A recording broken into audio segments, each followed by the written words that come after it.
Bet the Board. What do you mean you don't bet? I mean, I don't bet. You know, I don't gamble. I don't. I never have, and I never will. Yeah, right. I'll bet you $20 I can get you gambling before the end of the day. You owe me 15 grand, pal. Pay him. Pay that man his money. It's the Bet the Board podcast. God likes me. He really, really likes me. In the end, I wound up right back where I started. I could still pick winners, and I could still make money for all kinds of people back home. And why mess up a good thing? Here's Payne Insider and Todd Furman. Welcome into the Bet the Board podcast, powered by FanDuel. NFL Week 7, the topic for discussion today. I'm your host, Todd Furman, joined as always by my esteemed colleague and co-host, the one, the only Payne Insider. How goes it this morning, my man? It goes, my friend, but I do have to ask, and we didn't touch on it in the college football podcast, how are you coping with the demotion of Ryan Fitzpatrick as the starting quarterback for your beloved Dolphins? I think I'm okay with it. I did feel bad listening to his presser yesterday. He seemed extremely depressed. And he said, I think, what everyone was thinking. He goes, man, tough day here. I just had to spend 4 hours on a Zoom meeting with the guy who fired me and my replacement at the same time, which was hilarious.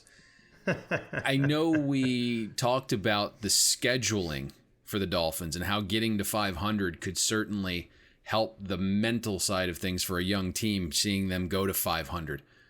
But now I want to backtrack a little bit because I think the bye week Here we go. is what actually influenced this decision. And I don't think we would have seen it had the bye week been its regularly scheduled week. And we talked about this a little bit, and I understand it, right? Ryan Fitzpatrick is playing fantastic. I believe he's 7th in QBR. The Dolphins right now, their only losses are to a Bill Belichick team that had an entire offseason to prepare for a familiar head coach, and then Buffalo and Seattle. So you're looking at it from that perspective. The Dolphins right now, if you look at a lot of metrics, like they're an above average football team. But this is with Ryan Fitzpatrick playing the best football he can possibly play. So what's the ceiling? And I think if we're being honest here, Todd, is this a 500 team? Is this a 9-7 team? Is it a 10-6 team hoping to maybe get a playoff win? That's not the Dolphins' aspirations. They're looking for a Super Bowl. And I think they believe that Tua has obviously a higher ceiling. They were always going to play him this year. And when I kind of take a step back and stop feeling bad for Fitzpatrick and stop looking at some of the surface level things, one thing we've constantly talked about with Tua Tagovailoa is he's the only left-handed quarterback in the league right now. I believe, and I could be wrong, so double check me on this, but I believe the last quarterback to throw a pass that was left-handed was Kellen Moore. And we talk about this all the time. The way it comes off your hand is completely different for receivers to kind of catch and gauge. The spin rate is a little bit different. Your blind side is now the complete opposite side in terms of pass protections. So I don't think you can make this move in a regular week. So the bye was the only time they could do it. And because it got pushed up, it's now extremely bad from an optics standpoint. I think if they had the regularly scheduled bye, we wouldn't have seen it, at this point in the season. At this point in the season, rather. Well, you also would have had a slightly easier landing spot, too, because I believe the original opponent the Dolphins were expected to face coming out of the bye would have been the Jets, if memory serves me correctly, right? And it was a back-to-back Jets schedule. So I believe they were playing the Jets, going into the bye, and then coming out against the Jets again. Was that my understanding of the initial schedule? So I think that's exactly what it was. Now suddenly it looks a little bit more daunting when the first time you're going to be under center taking snaps as an NFL starter. You better hope Tua is healthy because he could be running for his life from Aaron Donald and company. The interesting part there is like not just would you have had the bye week, but at least right at that point you have 2 weeks to prepare for a familiar team you just played with. The Dolphins would have had the advantage of the curveball going with a different quarterback in that back-to-back Jets game scenario. So interesting to see here, no doubt, but it was inevitable, right? It was going to happen. He wasn't going to sit out the entire season. And I think just based upon the dynamic of going to a left-handed quarterback where the spin rate, catching the ball is a little bit different, your blind side is the complete opposite side, I don't think you could have done that in a normal work week. Hey, it makes a ton of sense. We know that teams are out there trying to win championships, not maintain the status quo. Like you mentioned, we do feel bad for Ryan Fitzpatrick given the numbers he put forth, and you hope he ultimately has a chance to start somewhere else, maybe as early as this season, but we'll see what the Dolphins do. I can't imagine they're going to release him or actively shop him around, as we've seen how important it is to have two competent quarterbacks on your roster. And I guess, Payne, we begin to shift our focus towards this weekend's card. Wanted to get your quick takeaways on what we did or didn't see on Monday night. Kansas City, of course, goes out there, employs a dominant rushing attack against the Buffalo Bills defense that looked ill-equipped to slow anybody down in a little bit of inclement weather, wins that game going away, covers in the process, the game stays under the total. And, of course, in the nightcap, Arizona really doesn't light the world on fire, but it's the Cowboys' ineptitude that leads to Arizona with a dominant 38-10 scoreline. Ezekiel Elliott's fumbleitis reared its ugly head. Any major takeaways from either of those two games? No, I wish I would have went back and listened to that breakdown that we both had there for Monday night and actually made some money off the breakdown, because we thought Clyde Edwards-Helaire would have a field day, especially with the Le'Veon Bell signing. He certainly did. And we anticipated Spagnuolo having something that would confuse Josh Allen. And we're starting to see Josh Allen regress a little bit. But that Kansas City secondary is fantastic. Bashaud Breeland did very well when he was on Diggs. Diggs did most of his damage against Tre'Davious Ward. So getting Breeland back in that secondary has really made that Kansas City Chiefs secondary formidable. When they get Snead back from the collarbone injury, that secondary is going to be fantastic for the Chiefs. In terms of the other game, man, I don't know what to make of that, because Kyler wasn't very good. And I know we're going to break down Arizona-Seattle here in a little bit, so I won't go too far into that now. But Kyler wasn't good, and it just seemed that a team that was looking for anything, any type of spark, just didn't get it. Dallas's defense, I thought, came out and started the game very well. And then guys that you are relying on, like Zeke Elliott, kind of threw up early in that game, because it's 0-0, ball in plus territory, and then Zeke throws up on himself. There's a couple other questionable calls, even when the game isn't completely out of the realm of a comeback. It's 21-3. Dallas regroups out of the break, and CeeDee Lamb gets absolutely tackled. I don't know how that isn't pass interference, especially in the year 2020 when all the rules are skewed towards the offense and the receivers in the pass game. Arizona comes down with an interception there on basically CeeDee Lamb getting tackled there. So that was interesting to me. And then all of a sudden, we have players coming out this week that are being vocal, saying that the Cowboys coaching staff just isn't putting us in the right positions. They don't know what they're doing. So it's really interesting to see, because Dallas at this point isn't out of the mix, right? That division. No one so is in bad. that division, and we'll of course get to the big showdown on Thursday Night Football. And I use the term "big" relatively speaking, but I mean, good Lord. I mean, at this point, Payne, it's just a question of which one of those four teams is the least of a dumpster fire that can right the ship. A 2-game winning streak might give you an insurmountable lead in the NFC East. I saw a lot of the guys that were projecting and modeling who the winner would be of this division claims that 4 or 5 wins is what they're projecting for the division winner. 4 seems a little light to me, but might not be too far off. That's for sure. Somewhere along the way, one of those teams is going to have to fall into a victory, and the scariest part is that they'll ultimately get to host a playoff game. So heaven help us, wild card weekend, but that's a couple of months down the road. We have plenty of actionable elements to take care of this weekend. And we'll start with a slightly intriguing game in the Mercedes-Benz Superdome, where it's New Orleans, a 7.5-point favorite at FanDuel, total of 51, as they'll welcome in division foe Carolina Panthers. The Saints, for the first time all year, are going to have fans in the building. A small number, but still a step in the right direction to try and achieve a little bit of that home field advantage. We know these two teams, Payne, as you described on Monday, a level of incest, with familiarity, whatever adjective we want to try and use. Teddy Bridgewater, formerly the backup quarterback and obviously the starter for a couple of games last year. Joe Brady, the offensive mastermind, now the offensive coordinator for Carolina. And when you look at the Saints, I mean, this is a team that's made October their month. Over the last 3 years, they've gone 8-1 during this particular frame against the spread. They haven't won a game by 6 points, though, this season since week 1. When you look at the Panthers, they have covered 4 out of the last 5 against New Orleans. However, they were blown out in last year's regular season finale, 42-10, in a game where it really had no marquee superstars. When you begin to try and attack the handicap here, And I guess the logical place to start would be with Teddy Bridgewater against the New Orleans Saints defense. Are there any tactical advantages that Carolina can count on that side of the ball? So I'm going to interrupt you here because there's some breaking Sure. NFL news. The Vikings are trading Yannick Ngakoue to Baltimore for a 2021 third-round pick and a 2022 conditional fifth-round pick. Interesting. Wow. I guess the Vikings have gone, we've had enough, and clearly they're throwing in the towel in this season, and Baltimore continues to fortify that defensive line with yet another former Jaguar. Very interesting. I know they wanted him initially, but good grief. Wow. Seems like a steep price to pay. Yeah. Man, he hasn't been very good, that's for sure. Maybe a change in scenery. Do we want to look at, I know you mentioned familiarity.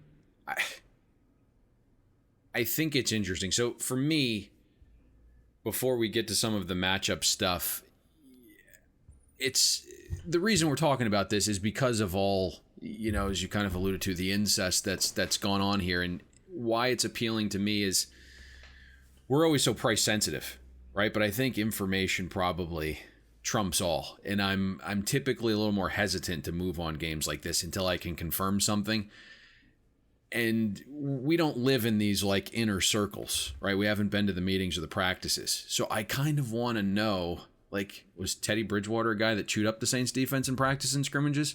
Was there like a certain corner that had Teddy's number, or was there like a corner that Bridgewater could always pick on? How much did Sean Payton teach Joe Brady, or was it like Joe Brady responsible for helping the Saints offense get back on track after a couple of those lackluster seasons? What kind of conversations have Joe Brady and Dennis Allen exchanged over the years, right? On core philosophies and principles. I don't know any of that as of Thursday morning. So on a game like this, I'm okay sitting it out if my price doesn't match where the information is. If my price does match the information, then I'm actually okay taking a second number in this specific instance because I can get some confirmation that I needed, and the price probably becomes less important if the information's strong. So that's kind of how I'm approaching the game in general and the number here, Todd, because I think there is some value based upon the number.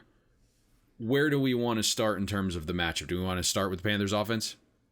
Yeah, I think it makes the most sense. Clearly that's been their calling card so far this season, albeit they hit a roadblock last weekend against the Chicago Bears. Teddy Bridgewater, honeymoon of sorts, kind of came to an end, but you have to like some of the balance that we've seen with Mike Davis filling in admirably for Christian McCaffrey, and of course, two receivers that Carolina has that could put a little bit of stress on a Saints secondary. Let's not kid ourselves, has underachieved so far. And so much so that Marcus Williams decided he needed to change agents because given the way he's playing right now, probably not going to help him negotiate a big-time contract. Yes. So past the familiarity, when I'm looking at this, both these sides have faced really tough schedules, and both have done overall pretty well. Carolina right now, 11th in passing efficiency. You mentioned that. They're led by the pass attack with Joe Brady and Teddy B. And that's against one of the 8 toughest schedules of past defenses. For as much as the Saints defense looks spotty at times visually, right? It's a lot of these games we've watched in prime time. You're like, what is going on here with Dennis Allen's defense? Somehow they're 8th in defensive efficiency, and they faced the 3rd toughest schedule of offenses. So somehow, like, good on good here. This just feels like a game that's squarely on Teddy Bridgewater and some of the receivers' shoulders. Because when you look at New Orleans, the one spot where they've been damn good defensively is stopping the run. 4th in defensive rush efficiency, 6th in explosive run defense. And I think it's a little concerning if Carolina is one-dimensional here, especially with Julian Davenport. He's supposed to be fully back healthy. I know he returned for the Chargers game, had some limited snaps. He now gets the bye, should be 100% healthy. You can pair him with Cam Jordan. Those bookends are pretty ferocious.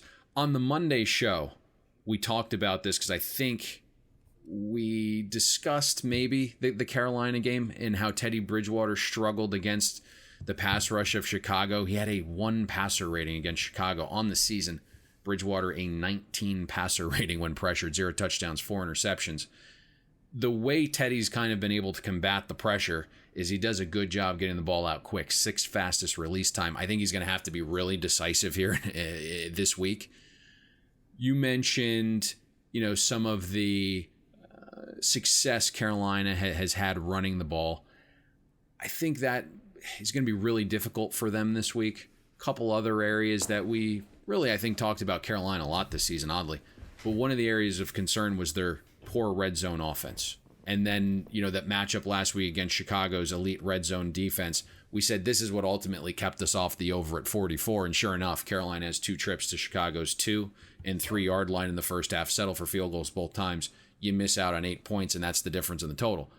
This week, Carolina at least has a favorable matchup here because the Saints' red zone defense isn't very good. This might actually be a fair fight in the red zone. That is really the one area where New Orleans has struggled defensively. 85% of red zone trips have been converted for touchdowns. So I think that becomes even more important, that Carolina can finish drives. The other thing here that puts a little bit more pressure on finishing drives is Carolina's facility was closed Monday and Tuesday for a COVID scare. It's possible that Carolina is without their field goal kicker here. So something to monitor, but it put more pressure on punching it in for touchdowns if your field goal kicker's out. Final thing that I don't want to be too critical of, since we need some good karma this weekend, Todd. And we need some positive vibes. But Ian Thomas, good guy. Put that dude on a milk carton because he has been really disappointing, and that's putting it kindly. But if you're looking at New Orleans, they have had trouble defending tight ends, giving up 6 touchdowns to tight ends, 3rd most receptions, 10 yards per reception allowed to tight ends. So Ian Thomas, I think, needs to have a big game here, be a little bit more of a larger factor in this offense, and I think that will help Carolina probably be a little bit better in the red zone if he can become a big target down there in that money zone.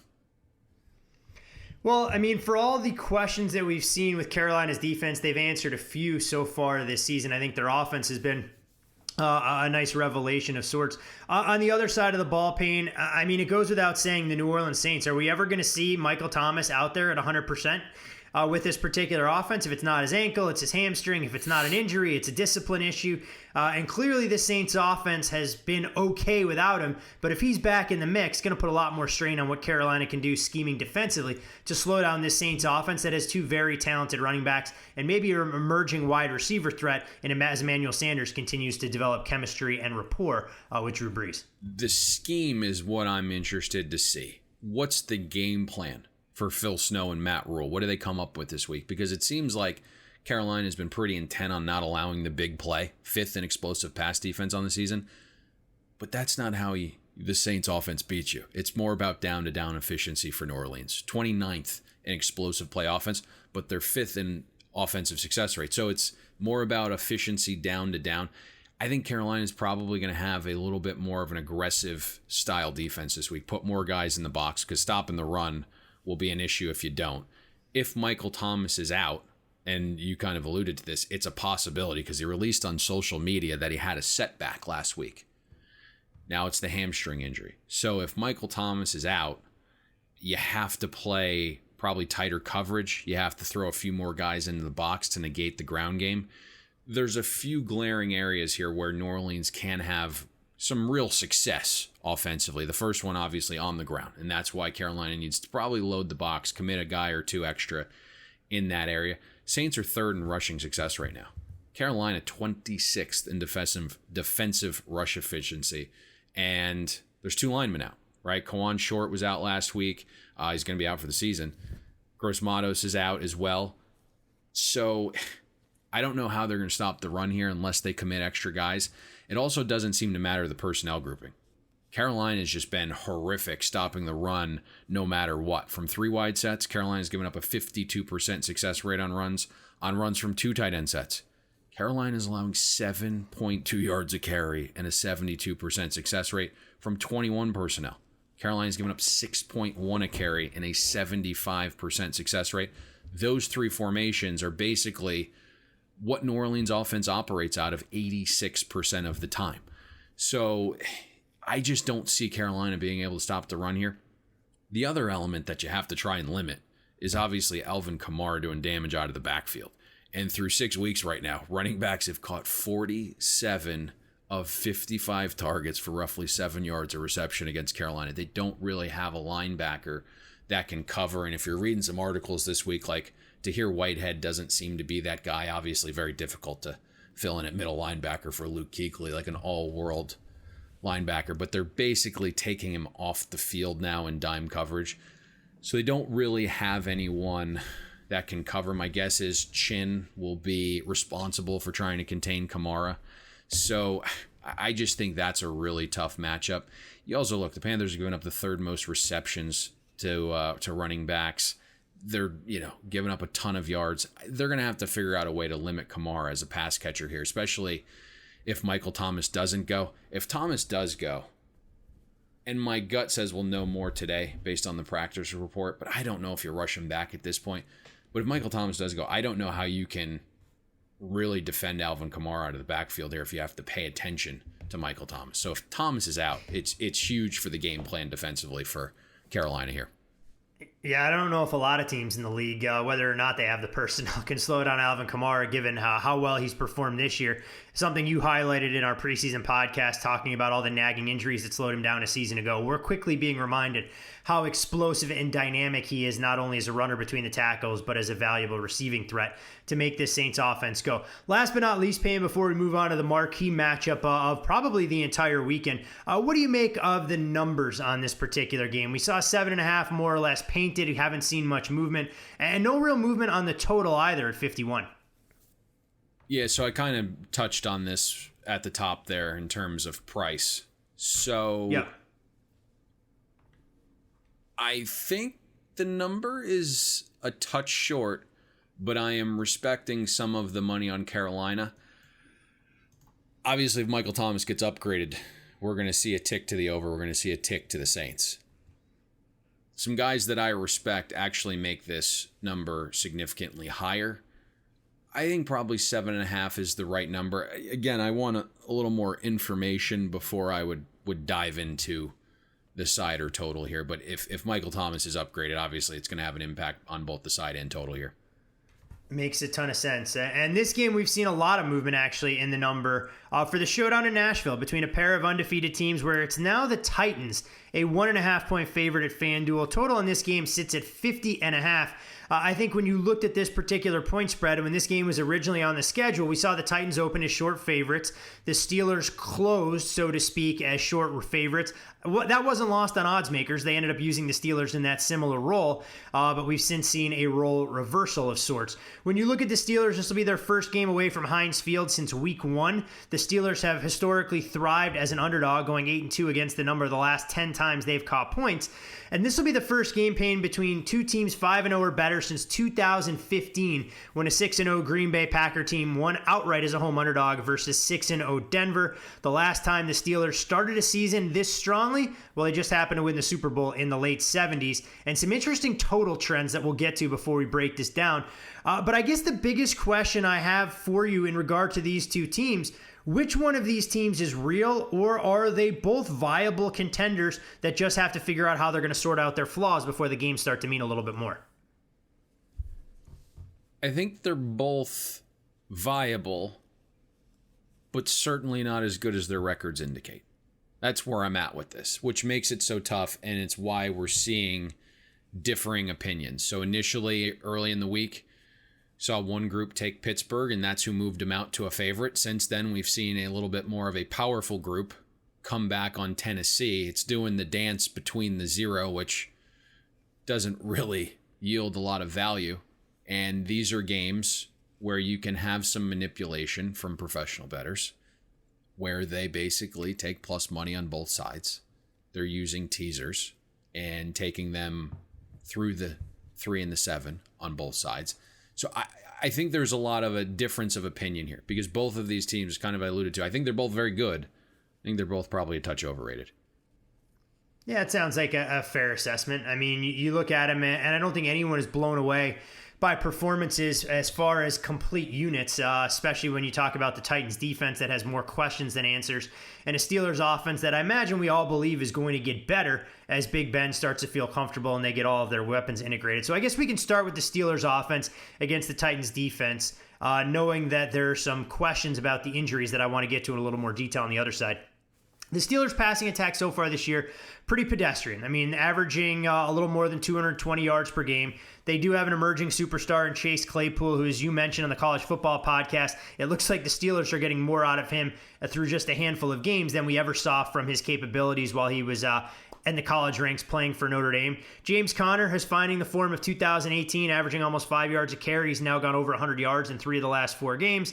And I guess for a lack of a better term, this Tennessee Titans defense right now is riding the struggle bus. 26th in total defense, 28th in yards per play allowed. Sure, they can get after the passer in a halfway decent fashion, but I mean, good Lord. I mean, they're giving up more than 5 yards a carry and more than 7.2 yards per pass attempt. Adoree Jackson practicing, maybe that helps the secondary, but I would think the Steelers have a little bit of an edge offensively, knowing that they should have Deontay Johnson back as well. That's the perfect lead-in, because it's going to be fun seeing what Pittsburgh's offense is with all the weapons back healthy. Deontay Johnson practiced in full yesterday, so you get to pair him with Juju and Chase Claypool. I think that makes it a really tough trio to stop, especially for a team like Tennessee, and they are struggling to defend the pass right now. They're struggling really in all areas, but 24th in defensive pass efficiency. If you look at down-to-down defense, the Titans are even worse. They're on 55% of passes to great success. Well, that's third worst in the NFL. This is a really, really overrated Mike Vrabel defense, and hopefully the media will stop calling him a genius for properly managing a clock like his mentor Bill Belichick taught him, and actually dig into what this genius has done defensively since Week 10 last year. It's not pretty. I mean, Vrabel won the lotto at quarterback. Let's just put it that way. Like, Vrabel effectively had like $2.27 in his pocket, went in, bought a $2 scratch off, and hit $1 million. Like, that's what's been the equivalent of this right now. Like, Vrabel luck boxed into Ryan Tannehill, and he'd probably be on the hot seat right now if he didn't have Tannehill, because the defense has really been that poor for going on almost a season now. All right. Off the rant box here. When I look at this matchup, I think it'll be interesting to see if Pittsburgh gets David DeCastro back. He was limited in practice yesterday. Let's see what he looks like today. I think probably a more telling day is Thursdays. But if Pittsburgh is going to trot out 3 wide sets of, Deontay and Chase and Juju, we've seen Pittsburgh pick up some nice chunk runs in those 3 wide sets because you have to defend pass. Your defenses are focused on pass when you roll those 3 guys out there. Pittsburgh right now averaging 5.6 a run from 3 wide sets. Tennessee giving up 4.8 a carry on those runs from 3 wide sets. And they've also struggled to stop these chunk gains in general. 31st in explosive run defense Tennessee is. So I think we'll probably see, I don't want to call it a balanced attack, but balanced relative to the year 2020. Now, we don't see it all that often, but another spot where I think Pittsburgh could have some real success is, throwing a change up here and going to some 2 tight end sets. Steelers operate out of 12 personnel 21% of the time. Pittsburgh's been really good throwing from that formation. 53% success rate, 128 passer rating. Tennessee doesn't have a prayer defending passes from 2 tight end sets right now. They've allowed 70% of passes to great successful and a 128 passer rating. I think the other thing you want to look for here is situational football. That could probably play a role on this side of the ball. Tennessee's defense right now can't get off the field. 58% conversions on 3rd down, worst in the league. Steelers are 4th in passing success rate on 3rd down. So you mentioned like Big Ben might not be looking like his normal self here. And I think we talked about it on the preseason podcast. Just get back to being an average quarterback. And I think the weapons and offensive line and running backs and defense around you will make up for the rest. But where Big Ben's been pretty good is situationally they're converting those 3rd downs through the air. We typically also hear from the Vrabel supporters, right, that his defense is from the Belichick philosophy. It's bend but don't break. That's why the down-to-down metrics don't look very good, right? Well, right now Tennessee's allowed 88% of red zone trips to end in touchdowns. That's the highest rate in the league. So, Pittsburgh's offense is middling in terms of converting red zone trips, but I probably see a boost this week. So I think there are some advantages here offensively for Pittsburgh, but I know you have an under trend in your back pocket there, and maybe it has to tie in with, Mike Tomlin liking a little bit more of a conservative approach on the road here, although I think last year, with the backup quarterbacks played a little bit of a role, but long term, it just feels like Tomlin has a little bit more of a conservative game plan on the highway. Yeah, last year probably an outlier where the Steelers went 7-1 to the under with a cast of idiots under center for them offensively. But if you go all the way back to 2004, what's going on with well, you? I mean, what do you Firing want? shots at everybody. Duck Hodges was a great story, but he's not an NFL caliber quarterback. And Be Mason nice to Rudolph, the guy that got smashed over the head with a helmet. Mason Rudolph may ultimately get a chance to start somewhere else, but if you're making me place a bet right now, I think there's a better chance that Sam Darnold becomes the franchise quarterback in Pittsburgh than Mason Rudolph. If we're looking on down the road, Mason Rudolph may have to go across the border to find starting work, I would think. The trend you reference, our colleagues at CBS HQ dug up 37-12 to the under for the Steelers on the road going all the way back to 2014. And I think that just speaks further to Mike Tomlin and whether it's milking the clock, whether it's being more conservative or the defense raising its level of play. But that's a pretty strong sample size in terms of the Steelers underwhelming from odds makers' expectations of the total. Now, conversely, you do have a strong over trend supporting what Ryan Tannehill's been able to do leading the Titans offense, which segues quite nicely where the Titans have gone 13-2 over in Tannehill's 15 regular season starts since he assumed the reins for Marcus Mariota. And Payne, this is where I want to ask you about the injuries more so than some of what we've seen out there.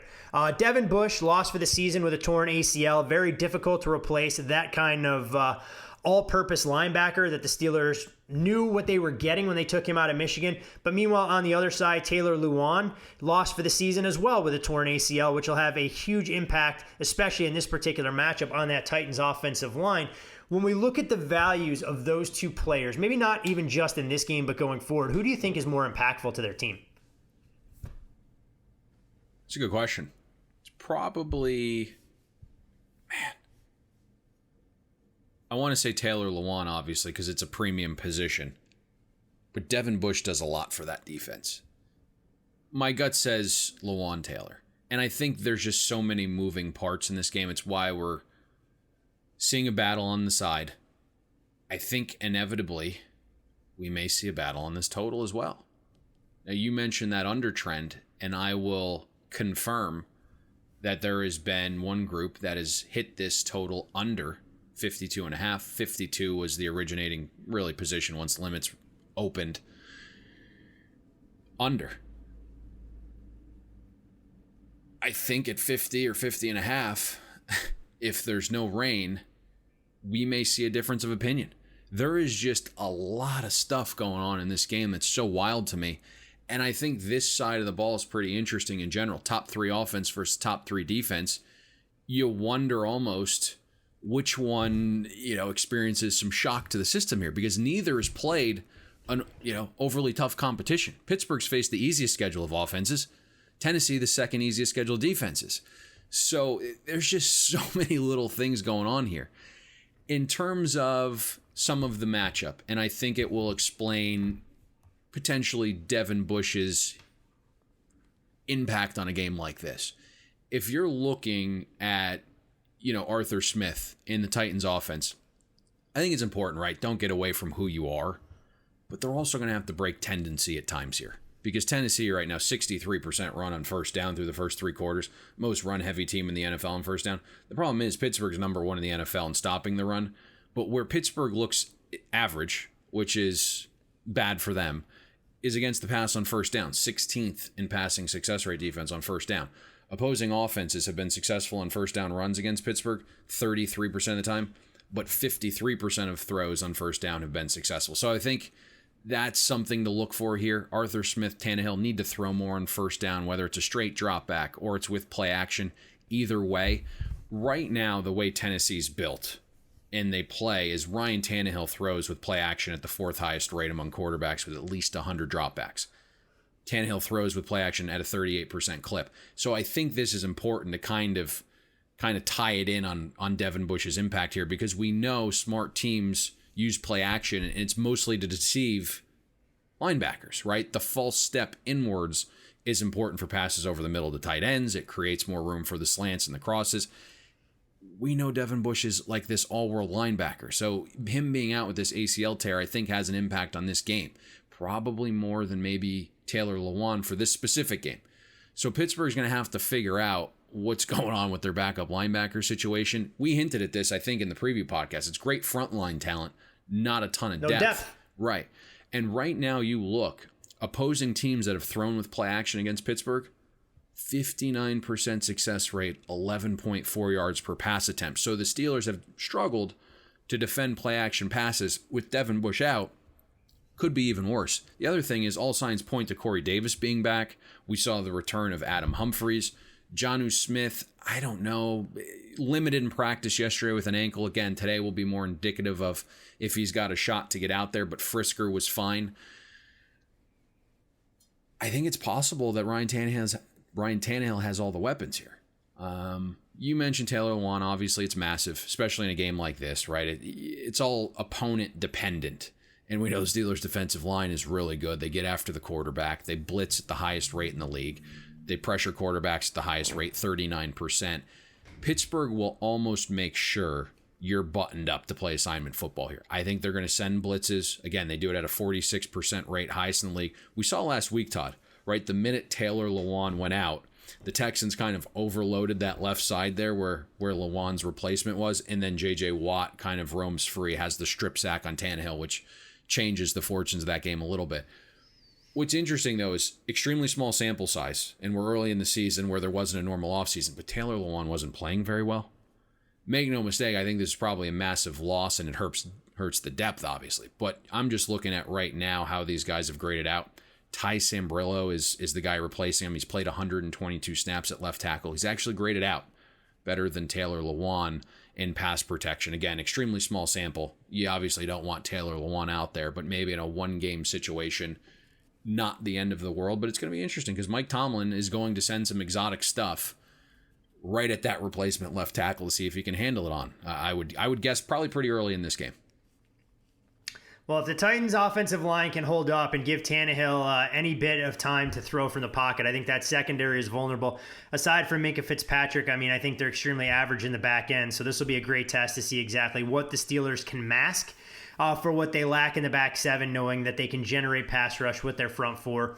And as you mentioned, bringing some of that blitz, getting guys like Bud Dupree actively involved, should be one hell of a football game. I know we're both excited to watch it and figure out who emerges from this battle with the best record in the AFC. Let me say one more thing here, because it was a little bit surprising to me. When you think of Tennessee and how they are built, you would assume that they probably struggle against teams with good run defenses because they're a run-first team with Derrick Henry. Dug into this a little bit, and the Titans are 5-1 straight up, 4-2 against the spread with Ryan Tannehill against defenses that allow 100 rushing yards or less per game. So the difficult run defenses that you would think would stifle an offense like this, again, really small sample size, hasn't to this point. So something I think we were both kind of hesitant on if we were taking Tennessee. Are they going to be able to run the ball? Because that's basically what their offense originates from. Run the ball, then play action pass off of it. But Tannehill's been oddly very good throwing without even play action. He's been really good this year. Shocking. Let Tannehill cook, get him into that MVP discussion. He's done more in terms of restoring his legacy, so to speak, since taking over as starting quarterback in Tennessee than I think any of us would have imagined he could have done. And he's put this team in a very good spot to try and handle some of the things that the defense really doesn't give them on a week-in, week-out basis. For a team that lacks defensive firepower but doesn't lack anything on the offensive end, that is the Seattle Seahawks. And they'll come out of their bye week as 3.5-point road favorites for a trip down to the desert to take on the Arizona Cardinals. Total at FanDuel on this game, 55.5. Arizona returns home on a short week after a 3-game road trip fresh off of that drubbing of the Dallas Cowboys. Meanwhile, the Seahawks off of bye pain, they've been pretty good. 6-1 straight up the last 7 times it's happened, 5-2 against the number. Average margin of victory of 13 points. But if there's a quarterback you want to try and get behind as an underdog, well, Kyler Murray has thrived in those type of situations.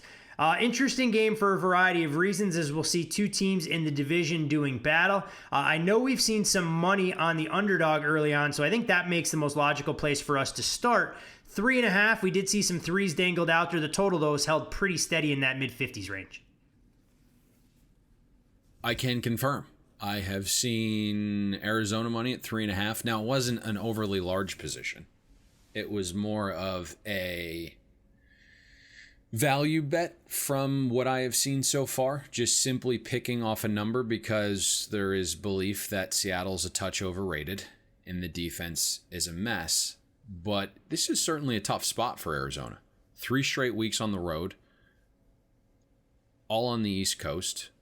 Typically, that trend is 46% cover rate your first game back home. And I think there's a couple other elements here that, you probably factor in with Seattle coming off the bye, Arizona having the last of that East Coast trip game on Monday night, so it's a short week. So the spot here doesn't scream Arizona, and that's why I think, despite the price being a touch off, why it was only a value bet and not a full-blown position yet on the Arizona Cardinals.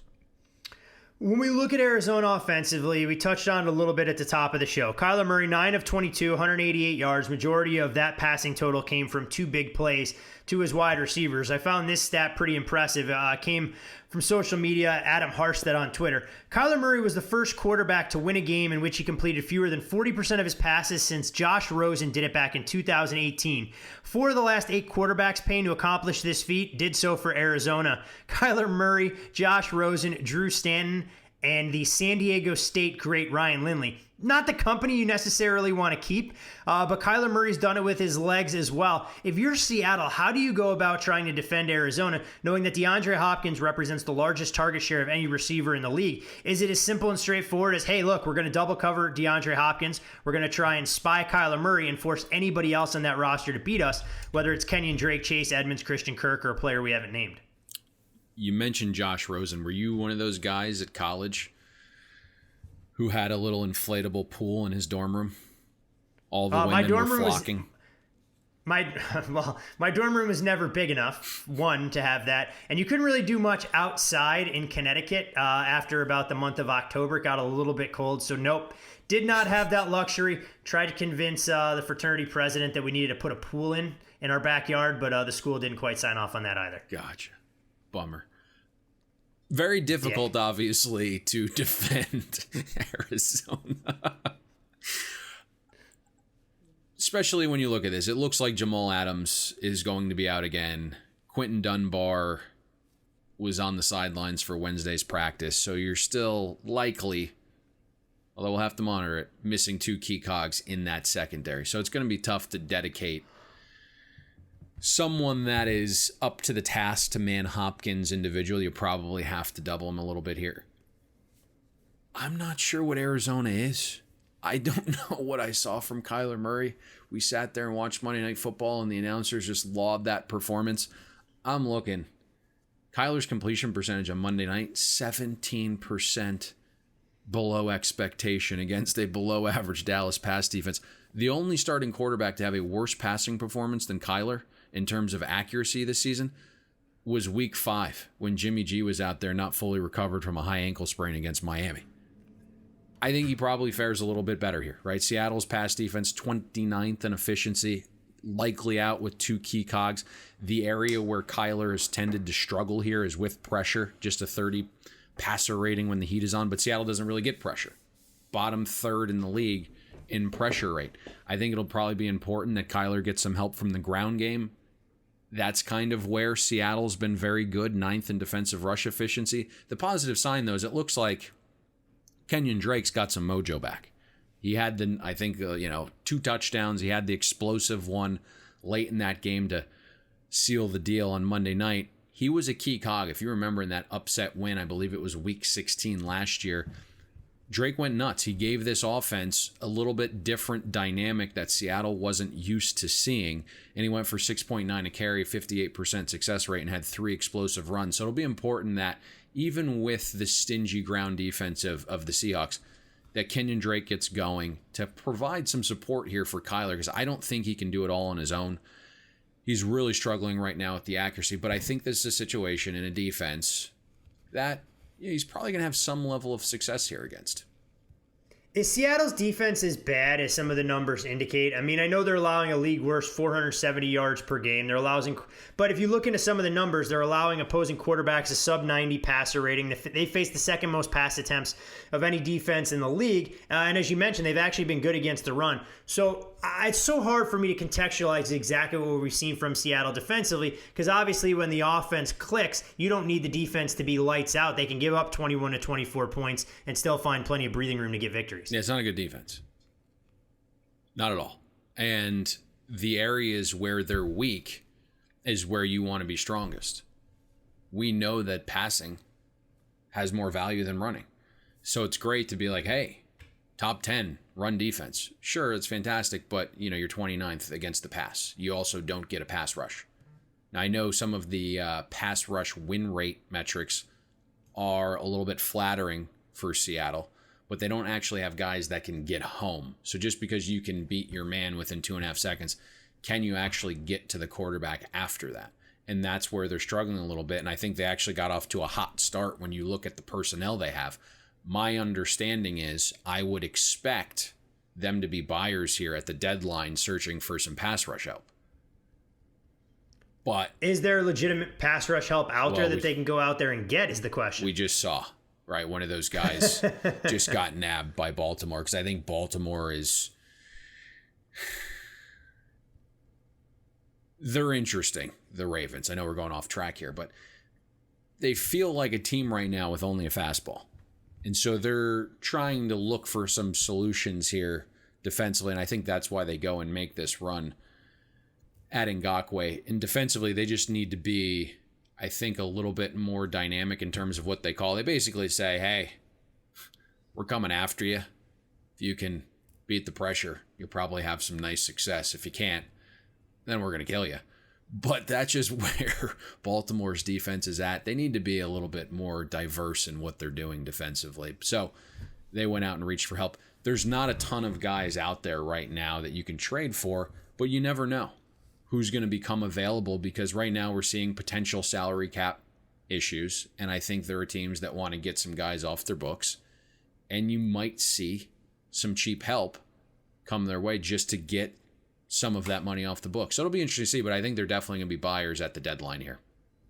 Well, if you have one pitch, you may as well make sure it's a Mariano Rivera-like cutter that you can run in on the hands of right-handed hitters. It'll get you to Cooperstown. If you can't, well, then you're not going to be relegated to AFC supremacy, knowing you're chasing after the Chiefs if you're in the form of the Baltimore Ravens. You can't be too happy with the news that potentially Antonio Brown is returning, and the teams that are interested, Seattle has the inside track for him, apparently.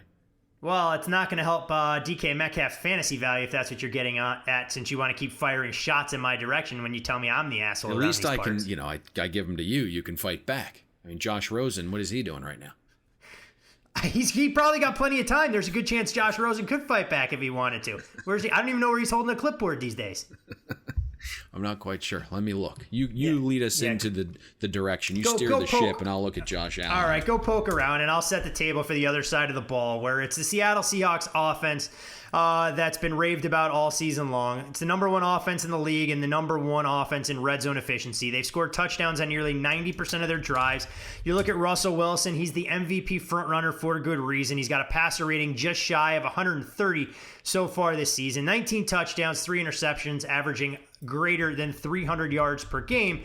And when you look at the way he's performed against the Cardinals, well, this won't be a defense that's intimidating to him. 14 touchdown passes and just 1 interception in the last 9 games against Arizona. Now, we talked a little bit about the Cardinals and trying to figure out where their pass rush was going to come from without Chandler Jones. The Cowboys' offensive line was an absolute mash unit, and I don't think we ever had to worry about Arizona generating pressure there.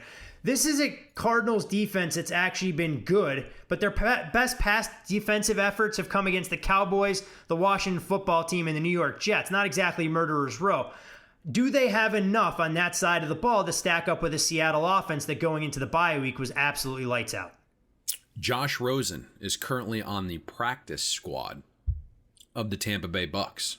So he's not even holding a clipboard then. No, I think Tampa's smartly skirting some of the rules and the extra guys that you can have on the practice squad, especially you can throw some veterans on there this year with the COVID situation. But no, our guy, the Blaine train is the backup for Brady, and then Ryan Griffin is third string. So Josh Rosen is on the Bucs practice squad. So hopefully he's got a nice hot tub on a deck or of an apartment or a condo, whatever the hell he's rented down there in Tampa. But all right, go ahead. You mentioned Seattle's offense against Arizona's defense. What you got for me? Yeah, but listen, Vance Joseph, I think, has done a better job with the Cardinals defense this season, but there's a lot of noise, and I think you're kind of hinting at that with their top 10 defensive efficiency rank. Played a really poor schedule of offenses so far, 5th easiest schedule. Now you're facing, to your point, off a bye, the number 1 offense in the league in terms of overall efficiency. I think there's going to be a slew of ways that Seattle can attack Arizona's defense here. If Seattle uses 12 personnel, I think they're going to have some success. They do that on 23% of their snaps. Russell Wilson's been fantastic throwing from 2 tight end sets, 71% passing success rate, 133 passer rating. But I think the bigger thing here is Russ has only been sacked once when he is throwing from 2 tight end sets. Arizona's pressure rate, you kind of mentioned that. We talked about Chandler Jones being out. They can only generate pressure right now on 15% of dropbacks against 12 formation. So I think that's probably important here. If we get to a point where they are actually able to get pressure on a rush, let's see if Brian Schottenheimer kind of goes to those 2 tight end sets to help with that. I think having Russ also use play action to throw deeper down the field is going to work really well right now on throws from 3 wide sets. When Russ uses play action, he should have, I think, a multitude of guys wide open. The Cardinals have allowed 10.2 yards per pass attempt and a 59% success rate on play action from 3 wide sets. I think you also want to have Russ throw on first downs here. It's something we bang the table for. It has improved their pass rate on first down, but the Cardinals right now have struggled mightily defending first down throws. I think when you look also, let's see if Schottenheimer off the bye gets a little more exotic with, pre-snap motion and things of that nature. Arizona's defense has been very bad against pre-snap motion, so would not be shocked to see Shotty dial up some of that imagination this week off the bye. He's had some extra time. I hope that he comes up with something here. But I don't see a scenario where Seattle struggles to move the ball and score points here. It's going to be on Kyler and the offense to keep up, in my mind. Yeah, I mean, this is a game in the division I think is going to go a long way. If Arizona is going to be considered a viable contender, they're going to have to go out there and scheme something up on the defensive side to slow down the Seattle offense, something no team in the league has really been able to do. So we'll see exactly where rubber meets the road and how good the Cardinals can be when they step up in class, given the inferior level of competition that they faced the last couple of weeks. Next, Payne, a game that was a lot more intriguing before an entire positional group was sent home from practice earlier in the week. That, of course, being the Sunday night affair between the Tampa Bay Buccaneers and the Las Vegas Raiders. At last check, FanDuel had Tampa as a 4-point favorite, total at FanDuel 51.5. But, of course, this game isn't widely available, so I don't want to spend a ton of time breaking it down, not knowing who may or may not be available. But let's set the table first and foremost. Trent Brown, COVID reserve list. The rest of the offensive line, because of contact tracing, sent home from practice. We'll ultimately figure out who will or won't be available. But I can tell you one thing. If you're Derek Carr and you don't love dealing with pressure, probably not the position group you want to be without against the Tampa Bay Bucs team that's really asserted their dominance, not only stopping the run, but also applying pressure over the last couple of weeks. Yeah, so this game right now is off the board, which sucks because it's a Sunday night football game. It's one that we were really, I think, going to have a position on, but I'm not quite sure, how it stands right now. But the matchup on this side, and it's going to be fun, is the Bucs front seven against the Raiders O-line. That was going to be the matchup, like good on good. Tampa Bay, number 1 in pass rush win rate, 4th in total pressure rate. Todd Bowles loves to send blitz. He does it about 42% of dropbacks. So they were going to be going against what we at least thought was going to be an extremely healthy Raiders offensive line. And they've done a good job, because you mentioned Derek Carr doesn't necessarily love pressure, although he's been a little bit better this year facing pressure. But he's only been pressured on 28% of his dropbacks. And, the Raiders are 7th in pass block win rate. Well, the matchup, I think, probably you put a magnifying glass on it even more with Trent Brown testing positive for COVID, the left tackle. But not just that, but they sent the entire offensive line home. So we'll have to monitor that situation because, again, game's been yanked off the board. But if it ends up being played, and there's probably going to be pressure that it is played based upon the time slot, Todd, you would know better than I would there. Let's flex already. Let's just call this game off and flex another game into Sunday night's slot if we think there's even a shadow of a doubt that this game might not be able to get played. Because we're going to have to see which linemen are playing. And I think, not to go too far left, this is generally a pretty good indicator that you need to be fluid about your opinion. And so one thing that kind of always makes me chuckle a little bit is occasionally, I'm sure you do as well, I'll have someone on social tell me, you said this team or this player wasn't going to be any good on your preview podcast. I'm like, this is a market. Markets change by the minute. If I'm using, 3-month-old information and not adapting, it's probably going to be difficult for me. So my point in saying this is my understanding was the Raiders were going to be the side here at +3. But as soon as this information started to leak about the Raiders' offensive line dealing with a potential COVID scare, pro bettors actually laid it with Tampa, knowing it was a free roll. If you bet Tampa before the news became completely mainstream, or you were on Twitter and saw it come across and quickly got to your sports book, and you laid it with Tampa, again, it's a free roll. If the game is postponed, it's no harm, no foul. Ticket refunded. But if the game is played and multiple Raiders O linemen are out, you now have a Tampa ticket -2.5 or -3 plus money, and the game's going to reopen, and it's likely going to be, 4.5 at that point. And then you got the books by the balls, and you have a slew of options that are pretty favorable to you. So that's what I kind of mean by being fluid here. So I'm interested to see if the game happens, if it does, which linemen are out, where does it reopen. If it's just Trent Brown, someone that the Raiders have been playing without for a long time, and the line reopens 4.5, Trent Brown's probably not worth 1.5 through some critical numbers. So it'll be interesting to see how we navigate this, Todd. Or you're a mutt like me who takes 3 flat thinking that's the best number available on the Raiders, figures out what he's going to do with it later, and then scrambles to buy off of it at 3 flat, knowing that you're giving up juice because I didn't have the phone glued to my hand. But I'd rather juice out in a game like that than lose even a partial position with information that obviously wasn't available when the game first opened. I don't feel so bad because Todd tends to go a little rogue on his own. He'll just pick off numbers throughout the week, not tell anybody. And then, I find out when situations like this happen. You know I was what? like, Todd, I think we might you, like the Raiders this week. And then quietly, incognito mode. He's like, oh, I picked that I like off. what you did there. I like what you did there. Raiders incognito mode. There you go. And put it all together. Hey, last week when I picked off a college football total, I can't help it that the game got canceled. 6 points the better. Game never took place, and it ended up being a refund. It's the gambling god's way of telling me, don't try and be a little weasel and just do things the right way, and everything will work out in the world. Well, I think this is the right way. Candidly speaking. Either way. Right. You put yourself in a position, in any edge you can have, it needs to be part of your portfolio, I would think.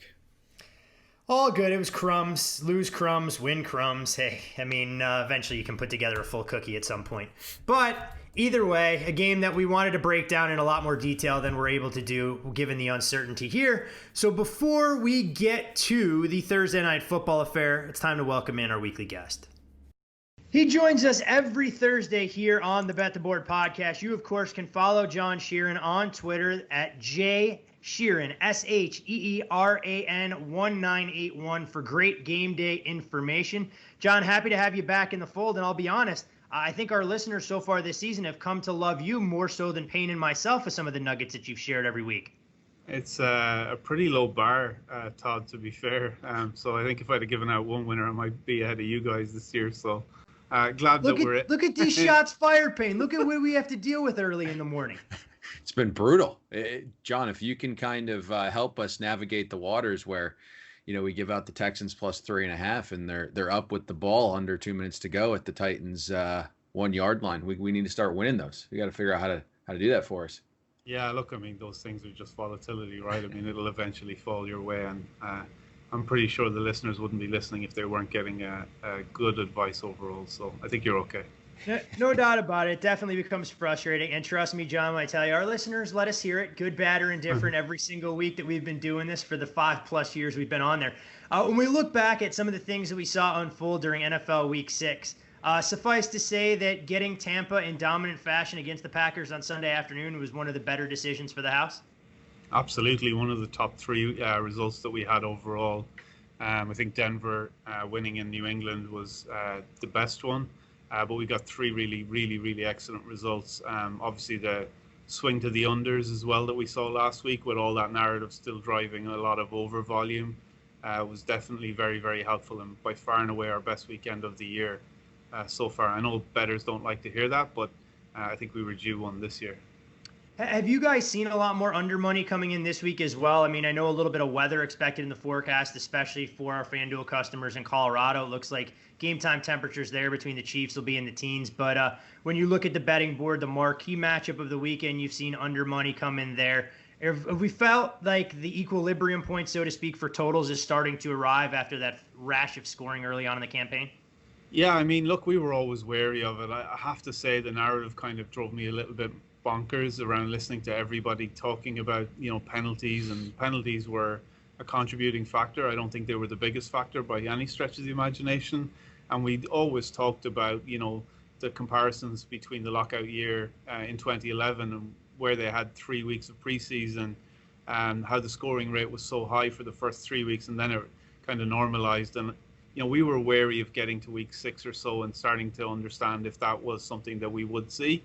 I think the changes in kind of the strategy of the coaches and better decision making will last. So therefore, I do think that we'll still see higher totals and higher scoring in general, provided that the coaches stick to that. And why wouldn't they? Because it's going to work out for them more often than not. So there'll be a small increase, but I do think that we are starting to see some sort of normalizing that maybe people in the media in particular aren't really focusing on. It's interesting, Payne, because we talked about it in terms of what some of the contributing factors could be to these higher scoring games. And then I actually listened to an interview, I know we didn't touch on it earlier, with Ron Rivera this week, talking about how defenses just seem to be a step behind the offenses, which is so different than the narrative we'd all grown accustomed to that everyone used to say with traditional preseason. Hey, look, the defense is going to be one step ahead. Offense is all based on timing and continuity.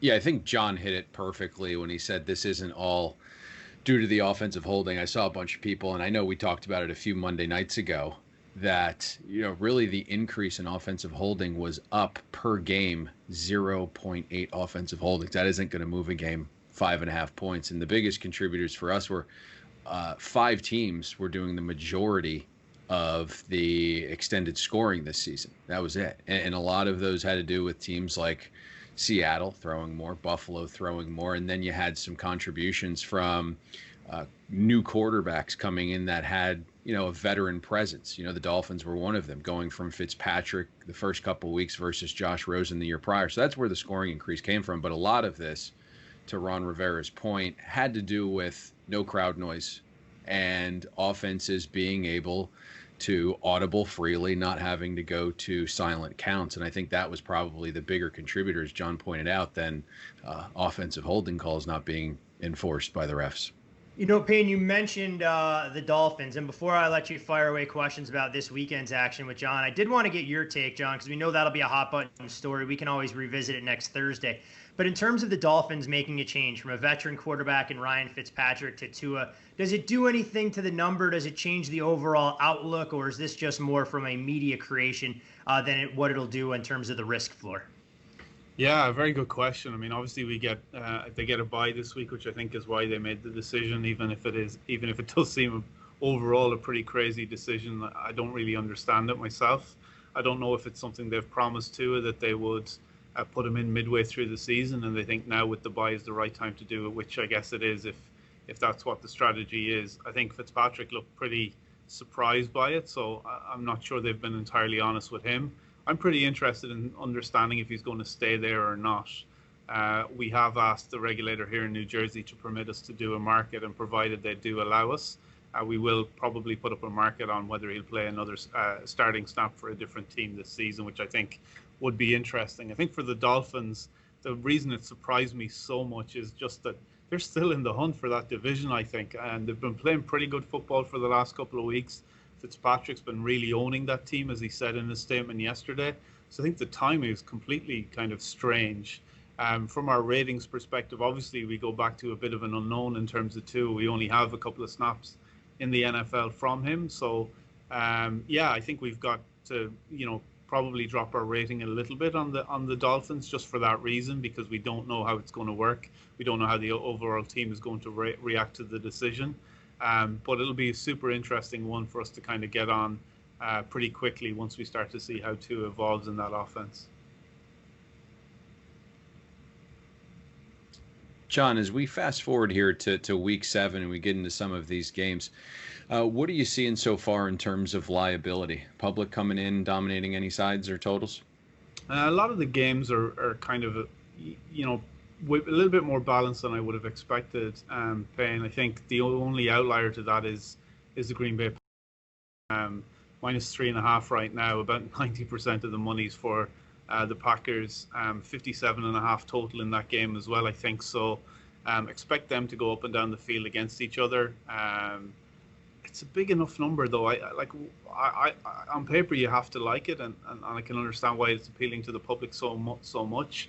But I expect Houston to get a pretty high score in this game, as the total kind of alludes to, and I'm just not sure I could take the Packers when I know there's a decent chance the Texans are going to score 30 plus points. Obviously pretty disappointing for Green Bay last week in Tampa Bay, and a very different kind of test for them this weekend. So nothing would surprise me with that game, but that's the one that's kind of going to be most lopsided from our perspective this weekend. I think the surprising one to me is the kind of balance in the money that we're seeing in the Jet game. 13.5 feels like a hell of a lot. I expect Sam Darnold to play. I watched Gase's interview on Tuesday, and he seemed to answer every question about Darnold, so I'm fully expecting to see him, and I might actually think that line will move maybe a point or so towards the Jets, but not the bias that I would have expected on Buffalo this week compared to the first 6 weeks where, they're 0-6 against the spread, so everybody's filled their pockets with money from fading the Jets. So for whatever reason, they're a little bit gun-shy this week against Buffalo, and it does look a big number, but I'm not sure we can hang a number high enough for the Jets right now. Makes complete sense. And in terms of the Packers or anything else, with the Packers game, did you see sharp money come in at 3 early in the week? And I guess for any other sides, anything coming in that's sharp? I haven't really seen too much in the Packer game that I would say is sharp. I mean, we hovered around the number that it is now since that market was created. So we haven't reacted. The only thing I would say is we definitely saw some sharp money on the over in that game. I think 55.5, like I said, up to 57 or 57.5 right now. So that's where the sharp money went in that game. The Pittsburgh game's a really interesting one for me. We couldn't even agree internally what the line should be in this game. We've been everywhere from the Titans by 1.5 to the Steelers by 2.5, like they were on Tuesday. We saw a sharp customer take the plus 1.5. The guys sat down yesterday and redid the line, and they regraded it as the Titans -1, -1.5, something in that realm. I personally don't know I'm entirely comfortable with it. I think it's a good spot for the Steelers. I think the Titans have, won a lot of games by less than one score. I think that even in their wins, I guess outside of the Buffalo game, they were in trouble from a win probability perspective in nearly all of those games. And I think you're starting to see the Steeler defense step up a little bit. I know it's a sample size of one last week, but Minkah Fitzpatrick's pick 6 is probably the first time we've heard from him all season. So I think they're a pretty scary team if that defense clicks and starts to lock teams down. And we know they're good against the run. Obviously, they're going to have their hands full with Henry, but I think the Steelers at any sort of plus money is a little bit of value, personally. I saw some professional money in that game for the under, 51.5 down to 50.5 where we sit right now. And the other one I would say that scares me as well is a little bit of under money in the Atlanta game at 56.5. So anything around those sort of numbers would seem to be pretty sharp. More salt in the wound from John Payne talking about an Atlanta under, something that I tried to bury after last Sunday's fiasco over the final 3.5 minutes. But it's good to know sometimes that bookmakers have the same uncertainty that we do in terms of trying to grade out a couple teams that appeared somewhat flawed but still atop the AFC pecking order in the Steelers and Titans, a game we previewed earlier in the show. One last thing, John, before we let you go. Of course, Thursday Night Football, and we haven't provided our breakdown yet on the Eagles and Giants. But what have you seen in the way of betting handle there knowing it's two prominent local teams, albeit with fan bases that can turn on a moment's notice and love to bet against their favorite team, given some of the inconsistency we've seen from both these sides. They're still very much in the thick of things as far as the NFC East race is concerned.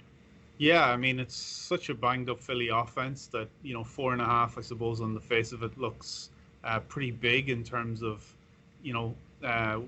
when you consider all of the injuries, particularly the offense. Like I said, for the Eagles, it has to be a concern, but I'm not sure anybody trusts the Giants enough to place their hard-earned on it. So we've seen a ratio of about 3-1 in favor of the Eagles. The over is one that I've definitely seen the sharper money on this game for. That was at 44.5.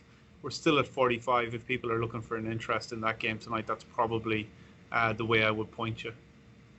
Sounds good. Appreciate the intel as always. We encourage all of you, our loyal listeners, to follow John on Twitter at jsheeran1981 for some great intel from now until kickoff on Sunday. John, best of luck this weekend, and we'll look forward to chatting with you same time, same place next week. Thanks, guys. Appreciate it. Great information as always from John Payne, but he did take a little jab at us. I wasn't quite sure how to respond getting a jab thrown our way in the first round of a 12-round prize fight. It was a well-warranted jab. That is for sure. Good for him. I think he likes us, which is a positive sign. No. Agreed. Can't be said for a lot of people throughout this industry, but hey, what can you do?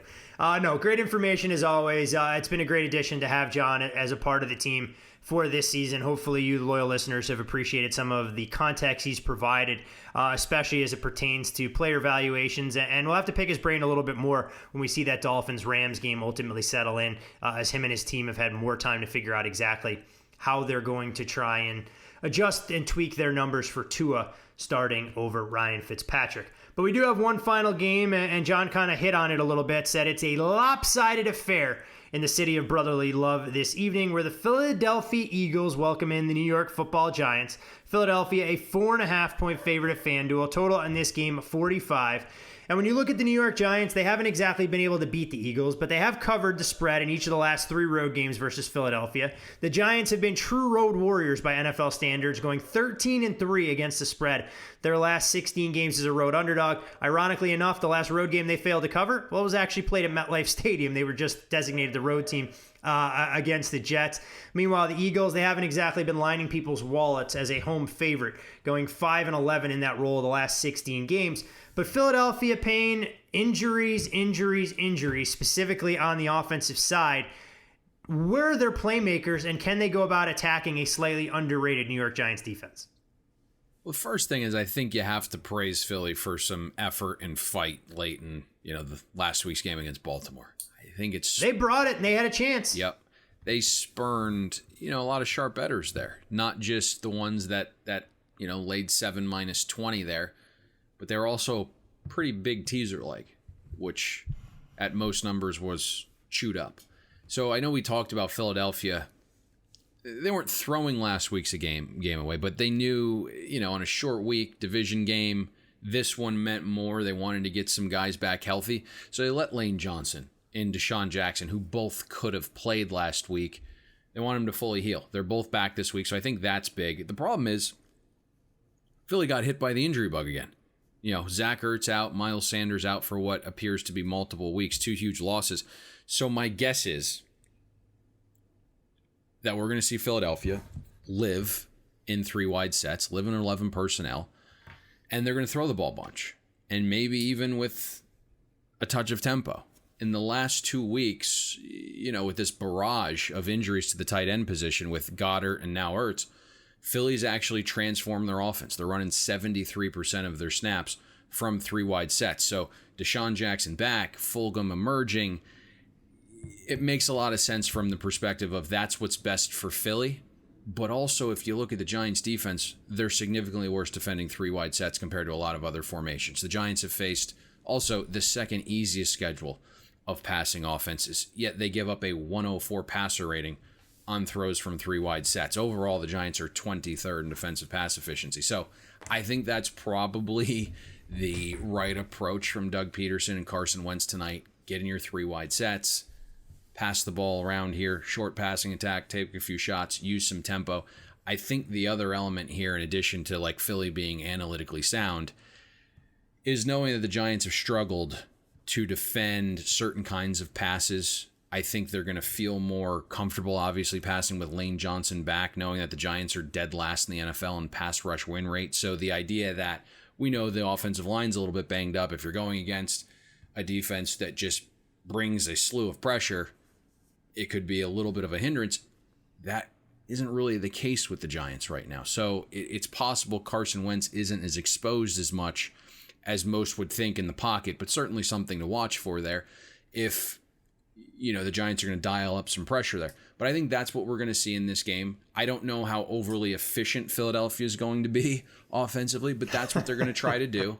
And we kind of talked about this via text yesterday. In layman's terms, if you're going to be inefficient running the ball, you might as well be inefficient throwing it. And I think that's why we saw, at least initially, a tick of over money come in, because the inefficient throws actually stopped the clock. So I think, I came into this game saying to myself, man, this under makes a lot of sense. Short week, two offenses that are banged up. But I just think the way Philadelphia is going to play tonight, throwing the ball pretty frequently, unless somehow the ground game gets rolling, which I don't see being the case, we're just going to see a lot of passing here from Philadelphia. How dare you diminish the significance and importance of Boston Scott? Lest we forget, Payne, partly week the Giants' 17 defense is good against the run. Against the New York Giants, 19 carries for 54 yards. That's Three right. touchdowns, 4 catches, 84 yards. All right, other side of the ball, because we're not going to spend a ton of time on this game, mainly because I don't really think we need to. The New York Giants offense, it hasn't exactly been good. The Giants are one of 3 teams this year, right alongside Washington and the New York Jets, averaging less than 20 points per game. Daniel Jones has just 1 touchdown pass in his last 5 games. Set to make his second career start versus the Eagles, did throw for 301 yards in the first meeting, which ultimately resulted in a 34-17 loss, mainly because of Boston Scott's dominance. Daniel Jones was the team's leading rusher last week against Washington. He only attempted 19 passes. Giants, as you mentioned, can't run the football, 30th ranked run offense. Can the Giants do enough from an offensive standpoint against this Philadelphia defense to keep this game competitive from start to finish and help keep John and his trading team employed, with 75% of the tickets coming in on the home favorites? Certainly saw some professional money come in on the Giants, and it started, I believe, right after we finished recording Monday. There was some buys to 7, but the main position came in on the Giants at +6. I just don't like this game tonight, but to your point, the Giants do have the worst offense in football, and it is saying a lot, right, since Adam Gase is still in the league. And then you have, Washington team that can't get out of its own way. We obviously hated the Giants' hiring of Jason Garrett as offensive coordinator, so this isn't completely surprising that the Giants have the worst offense right now in football. The offensive line isn't protecting Daniel Jones well either. I'm not throwing the towel in on Daniel Jones yet either. I kind of want to... I'd like to see him play with like a competent group of weapons that actually remain healthy and have a decent ground game and have an offensive line. It just hasn't been the case. But right now, Daniel Jones being pressured on a league-high 44% of dropbacks. Philadelphia, 7th in pass rush win rate. I know Malik Jackson's down, so you lose some rotational depth there, but you do still have Cox and Hargrave. Pretty nice dynamic duo there on the inside. So I think, Jones probably going to be under pressure again tonight. Where the Giants have had some success in recent meetings is attacking Philadelphia through the air deep. We've seen Slayton do some damage in the matchup. But this year, one thing that Philadelphia is doing at least well with Darius Slay is the Eagles are 5th in explosive pass defense. So I'm not sure how many cheap, shots here that the Giants can have. Giving Jason Garrett some credit, and it's tough to really do this, but he has been well above average in terms of passing rate on first down. So he's not just drilling the ball into the line of scrimmage, which we thought would be the case coming into the season. Giants are 54% pass on first down. That's actually an area where Philly's defense hasn't been great. Eagles are 20th in passing success rate allowed on first down. So get Daniel Jones some easy throws on early downs. You don't want your horrific offensive line having to face pass rushes and blitzes in known passing situations, knowing goddamn well they can't hold up. That'll be the key here, is if Jason Garrett at least allows Daniel Jones to throw on first down here, they might actually have a chance to move the ball. the shots that we have seen, I can kind of remember a couple of these. The last trip the Giants had to Philadelphia where Slayton was streaking on 2 deep balls and hit 2 explosives. Again, Philadelphia's been very good defending the explosive pass, so it's got to be more about down-to-down efficiency for Daniel Jones. At least make it where he's got some favorable situations throwing on early downs here, and you might have a shot.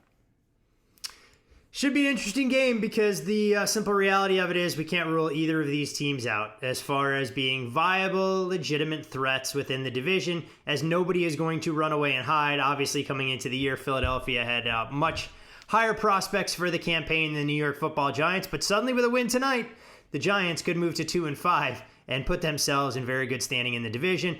And as we discuss this, we start to see money on the other MetLife residents there as the New York Jets taking a wave of money. I would expect Sam Darnold's status to be upgraded later today if the betting market is any indication. So, all right, we didn't give the level of depth on the primetime games we normally do, but obviously with extenuating circumstances around Bucks and Raiders and not an actionable line makes things tough, and a game Thursday night between the Giants and Eagles, I think we're going to get a better indication of who these two teams are, so let's see exactly what we have.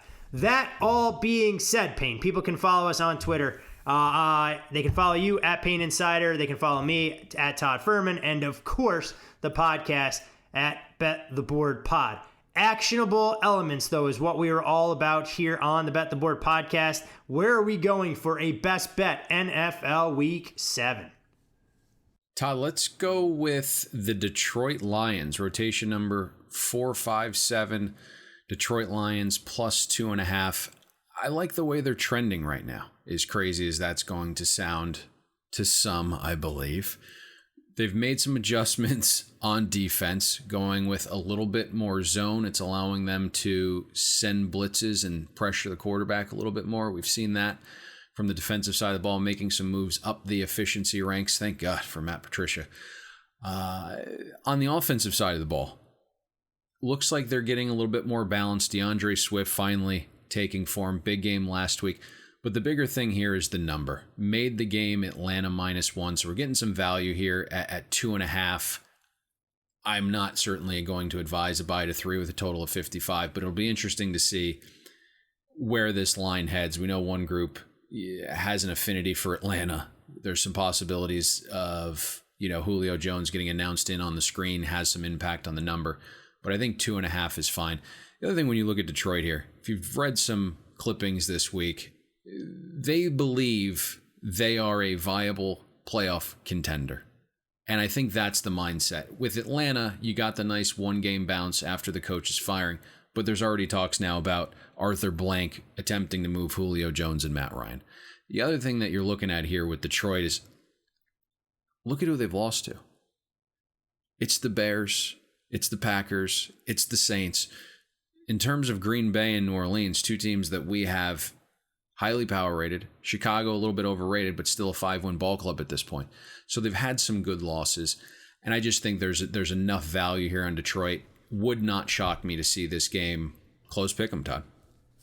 No, not at all. I think trying to identify a team that's a little bit undervalued in the market, especially in the middle of the season, Detroit showed me an awful lot. Watched probably more of the game against Jacksonville last weekend than I'm willing to admit.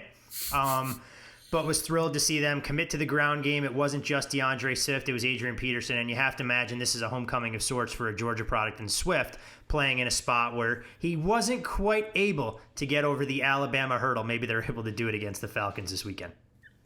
No doubt. So that's it. The Detroit Lions plus the 2.5. Let's do it, my friend. Any final words of wisdom, parting shots, things you'd like to get off your chest before you get a 72-hour vacation from me? No, I think we discussed the Tua Fitzpatrick drama, got a few jabs in at Vrabel. You took a shot at Josh Rosen. Yeah, I think we've covered everything.